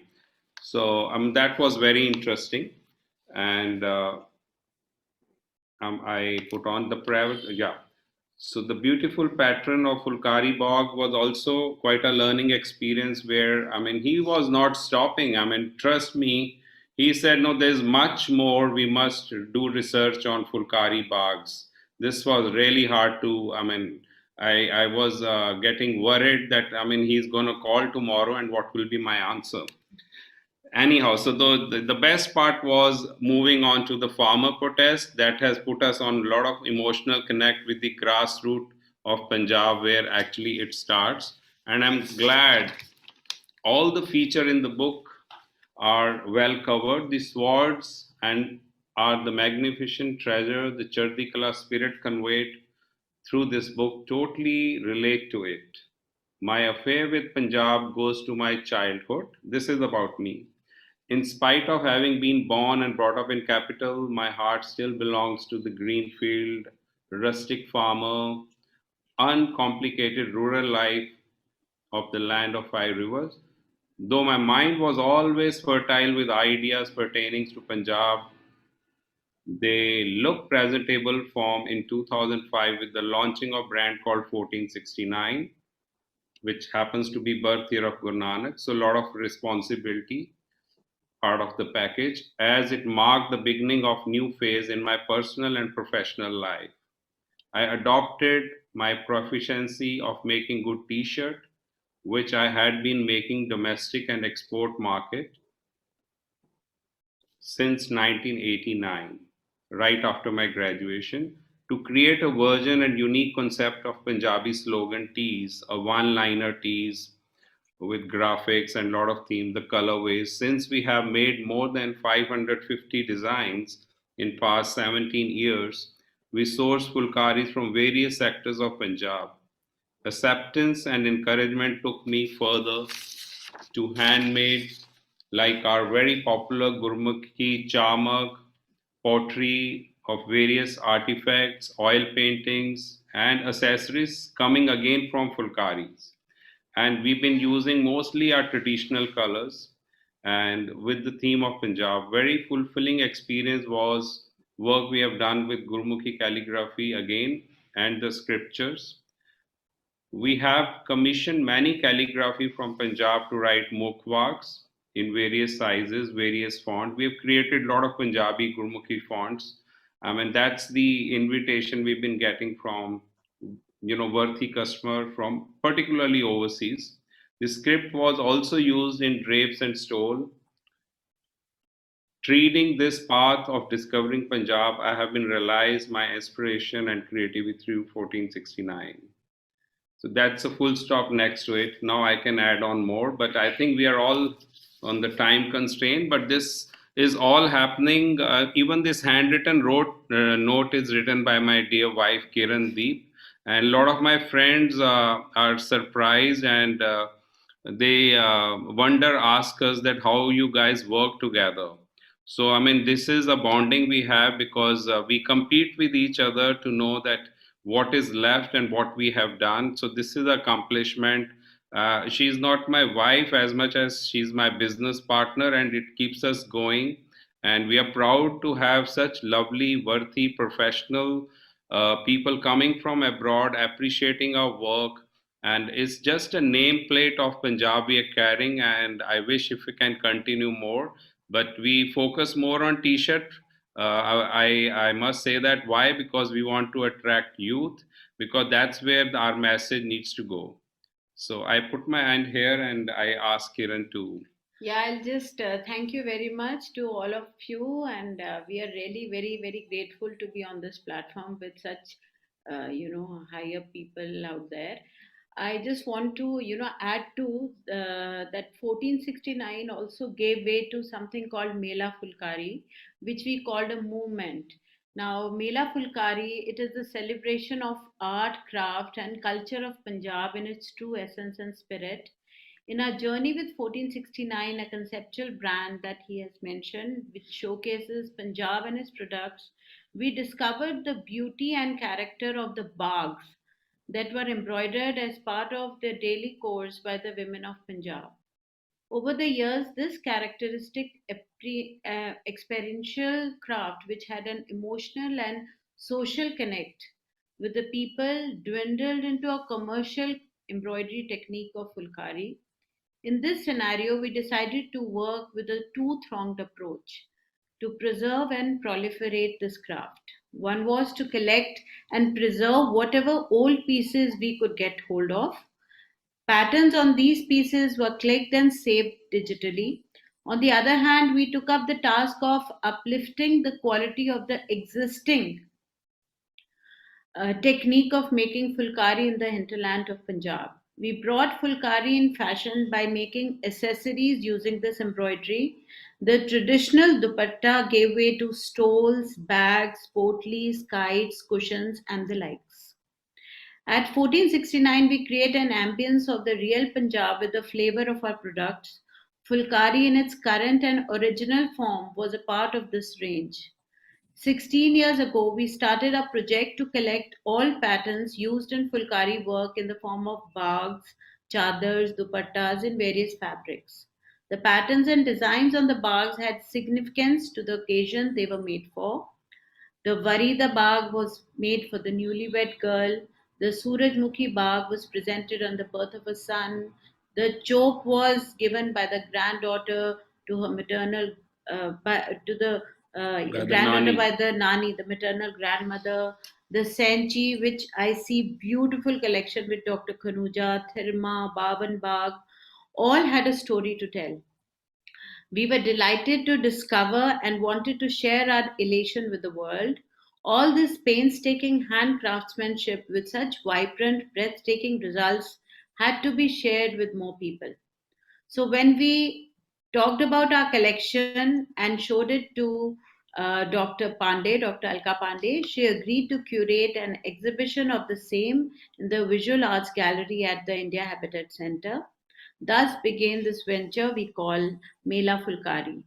With her guidance and encouragement, we got an opportunity to reach an audience who would appreciate the creativity in the predominantly agriculture-based state of Punjab. When we say Punjab, we say and mean the undivided Punjab. The division in 1947 and 1966 was administrative and political. The songs, the poetry, the music, the language, and the traditions were, are, and shall remain the same. And we strive to revive the same emotional connect to the art of embroidering emotions and thoughts. I just want to read a small extract from this wonderful book. This is page 305. Usually, each one of them would stitch their own fulkaris and train their daughters in this activity.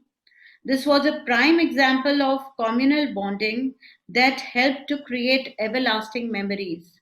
It was a common scene prior to the Indian subcontinent partition of 1947, but unfortunately, it has become more uncommon in contemporary times. As S.S. Hitkari, a textile scholar, noted, to the household lady, embroidering bags and fulkaris not only afforded an opportunity for self expression and an outlet for her abundant energy, but also provided her with something which she could use both as a shawl in winters and personal decoration on the occasions of marriages and festivals. Before we finish, I'd just like you to see a small presentation, a very, very short presentation of Mela Phulkari. Can be abled? Can Arvinderji please able my screen sharing?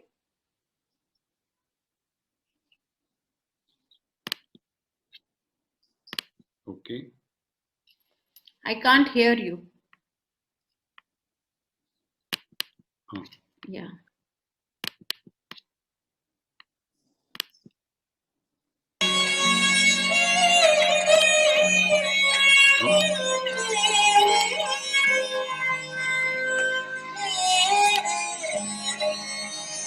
In the sea.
Thank you so much. Wonderful. Thank you very much. That was really a visual delight. Thank you. Thank you actually to everybody, but I'm going to ask Jasmeet, who's here with us. She's from the Majha House team. She will give the formal thank you to everybody. I just wanted to make a couple of comments. You know, it's interesting to see this arc because we begin way back with the old Sikh artifacts that Dr. Khanuja has been collecting and that Paul also spoke about. So we come from there right up to the present time with the way that you are making use of many of those images, many of the, you know, the motifs from the Phulkaris, the weaves from there, the designs that you're using. And I'm glad to see it's a living heritage. So it's not just in the pages of the book or in a museum, but we can actually feel it and see it every day. And it's a great way, I think, of making people, especially young people, as you said, aware of where we come from and what we have inherited and what we need to take forward also. So if I can request you, Jasmeet, please. Yeah, thank you so much. Such a delight. I wish it would never end. You know, when I listened to Parvinder Singh ji, such an awesome presentation you've made of Ranjit Singh's Punjab, and I loved the Chardi Kala part so much, the Phoenix Museum and 2017. And ਜਿਹੜੀਆਂ ਤੁਹਾਡੀਆਂ paintings, sorry for using Punjabi, but ਭੋਲਾ ਜਾਵੇਦ, ਫੈਸਲਾਬਾਦ ਦੀਆਂ ਜਿਹੜੀਆਂ ਤੁਸੀਂ ਦੋ ਦਿਖਾਈਆਂ, ਰਾਮ ਸਿੰਘ ਦਾ portrait, ਕਸਮ ਨਾਲ ਨਾ ਰੌਂਗਟੇ ਖੜੇ ਹੋ ਗਏ ਦੇਖ ਕੇ, ਔਰ ਦਿਲ ਦੇ ਸਾਰੇ ਤਾਰ ਹਿੱਲ ਗਏ ਉਹਨਾਂ ਨੂੰ ਦੇਖ ਕੇ. Such fine works of art. And the imaginary meeting of Baba Nanak and Ranjit Singh. ਮਤਲਬ ਆਦਾਬ ਹੈ ਜੀ ਪੇਂਟਰਸ ਲਈ, ਆਰਟਿਸਟ ਲਈ, ਜਿਨ੍ਹਾਂ ਨੇ ਇਹ ਇਮੈਜਨਰੀ ਮੀਟਿੰਗ ਦੀ ਇੱਕ ਪੇਂਟਿੰਗ ਬਣਾ ਕੇ ਹਿਸਟਰੀ ਕ੍ਰੀਏਟ ਕਰ ਦਿੱਤੀ. Thank you so much for sharing that. And the farmers' protest and the Kartarpur border. I mean, these are the things we could have never seen unless you projected them for us today. And Sir Paul Taylor, what a source book you are. You're absolutely wonderful. And your museum and the commendable effort which you are making through your exhibitions and your lectures. Please keep it up. I'm sure the younger generations are going to imbibe a lot of it. ANJUM DARA, the Lahore fort. ਕਿੰਨੀਆਂ dynasties ਤੁਸੀਂ ਦੱਸ ਦਿੱਤੀਆਂ Lahore fort ਦੇ ਵਿੱਚੋਂ ਗੁਜ਼ਰ ਗਈਆਂ. So many of them. ਔਰ ਜਿਸ ਤਰ੍ਹਾਂ ਤੁਸੀਂ ਇੰਨੀ ਮੁਹੱਬਤ ਤੇ ਪਿਆਰ ਨਾਲ ਸਾਰਾ ਬੋਲ ਰਹੇ ਸੀ ਨਾ, ਬਹੁਤ ਹੀ ਅੱਛਾ ਲੱਗ ਰਿਹਾ ਸੀ, ਬੜੀ ਖੁਸ਼ੀ ਹੋ ਰਹੀ ਸੀ ਦਿਲ ਨੂੰ ਕਿ ਜਿਸ ਤਰ੍ਹਾਂ ਤੁਸੀਂ ਸਾਰੀ ਚੀਜ਼ ਨੂੰ ਕਵਰ ਕੀਤਾ ਤੇ ਤੁਹਾਡੀ ਜਿਹੜੀ ਫੀਲਿੰਗ ਹੈ ਮਹਾਰਾਜਾ ਰਣਜੀਤ ਸਿੰਘ ਲਈ ਤੇ ਬਾਕੀ ਸਾਰੇ ਆਰਟੀਫੈਕਟਸ ਲਈ, it was so heart touching. Thank you so much.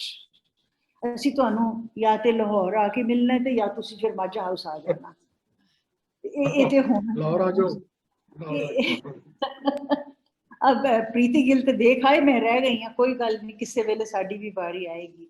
ये आर्टिफैक्ट्स वर सो प्रेशियस.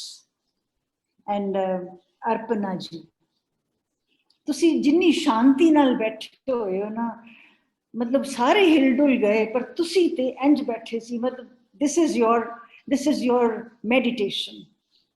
अपने profession नाल, the way you meditate, the way you bring out your style is so unique. A छोटा बच्चा भी देख के कहेगा Arpana Kaur.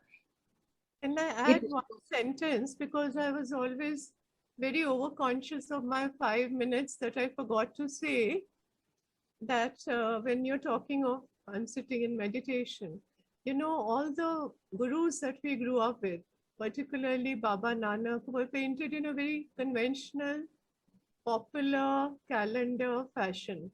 Yes. So I always saw Guru Nanak as different, you know, with his koi kahe putna, koi batala, koi kahe admi, Nanak vachara.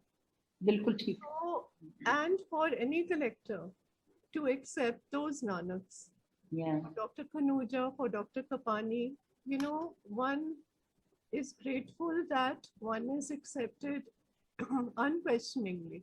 So I wanted to add that. Thank you. Thank you so much. And Harinder and KIRANDEEP Kaur, kya jodi hai ji tuhadi. Bless the couple and bless 1469. We are fond of the store.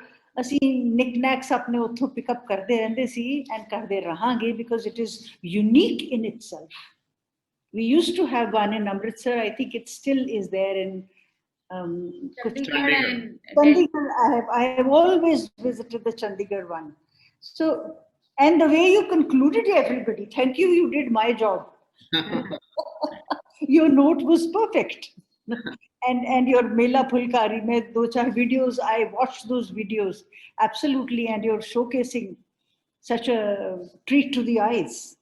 And I don't see Alka Pande, but she started the show and I think she was busy, but great gratitude to Alka Pande for bringing everybody together so beautifully, and the team Majha, Arvinder, ਤੁਸੀਂ ਆਪਣੇ ਦਿਨ ਰਾਤ ਇੱਕ ਕੀਤੇ ਹੋਏ ਨੇ for the Majha House, but then we are all there in Majha House and actually waiting ਕਿ ਤੁਸੀਂ ਸਾਰੇ ਅੰਮ੍ਰਿਤਸਰ ਆਓ ਕਿਸੇ ਵੇਲੇ, and then we can all sit in a baitak. We have a small baitak ਜਿੱਥੇ ਅਸੀਂ one-to-one interactions we keep on carrying. So thank you everybody for your precious time, and thank you all the viewers who've been with us, and keep watching Majha House. Thank you. Rab rakha. Ji. I also want to just talk about August now, because in August we have something called the Nation at 75. We have 2 sessions coming up on the 7th and the 8th of August, both evenings. On the 7th, it is at the Art Gallery and the Indian Academy of Fine Arts, that is. And on the 8th, that is Monday evening, we've got a English mushaira. So we have poets, but they're going to be reciting in English. And we have a wonderful discussion, I think, which is going to talk about the nation at 75 and where we have traveled in these 75 years. The speakers who are coming are Deepti Naval, Hartosh Bal, Jerry Pinto, Shiny Anthony, Valay Singh, Naveen Kishore, Ravi Singh, and from far away Arunachal Pradesh, we have a fantastic poet, Mamang Dai. She's also coming. So everybody who's in Amritsar, you are cordially invited. Please make time, come. People who are not in Amritsar, and if you would like to join in, we will be live streaming on Facebook. So keep the date in mind. Please do join. And thank you again very, very much. Thank you.